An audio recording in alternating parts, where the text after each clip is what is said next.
Les 500 chevaux de la Renault V6 Turbo numéro 2 tiendront-ils jusqu'au bout des 5000 km qu'il faudra parcourir à plus de 200 km/h de moyenne pour gagner cette 46e course des 24 heures du Mans 1978?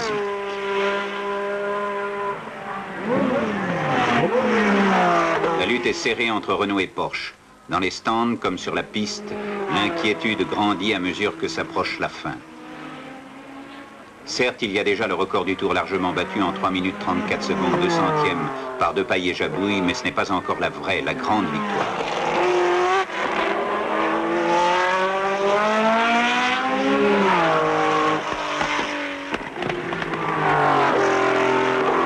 « 11 juin, 16h, c'est chose faite. La Renault Turbo V6 de Josso Pironi passe la ligne d'arrivée en vainqueur.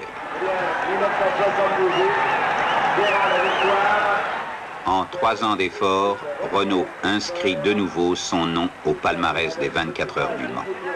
Et Jean-Pierre Josso en tête du classement à la distance.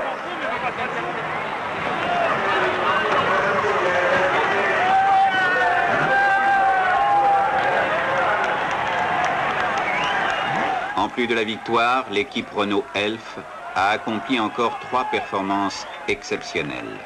Pour la première fois, le cap des 5000 km a été franchi, le record du Tour a été pulvérisé, Renault a mené devant Porsche tout au long de la course.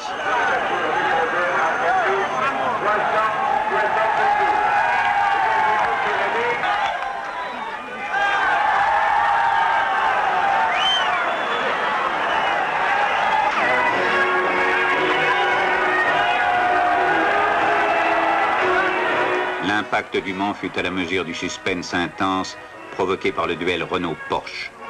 À travers le monde, des dizaines de millions d'hommes et de femmes ont, d'une manière ou d'une autre, été informés de cette grande performance grâce aux mass médias. 16 agences de presse, 277 titres parmi 140 journaux étrangers, 96 français, 12 radios françaises et internationales, 5 films de cinéma, 4h30 de télévision en direct sur Eurovision. Des paroles, des images et des mots sans frontières qui s'en vont propager aux 4 coins du monde la notoriété, le dynamisme d'une grande entreprise de plus de 200 000 personnes. Des paroles, des images et des mots qui sur les marchés internationaux participent aux grandes batailles économiques de notre temps.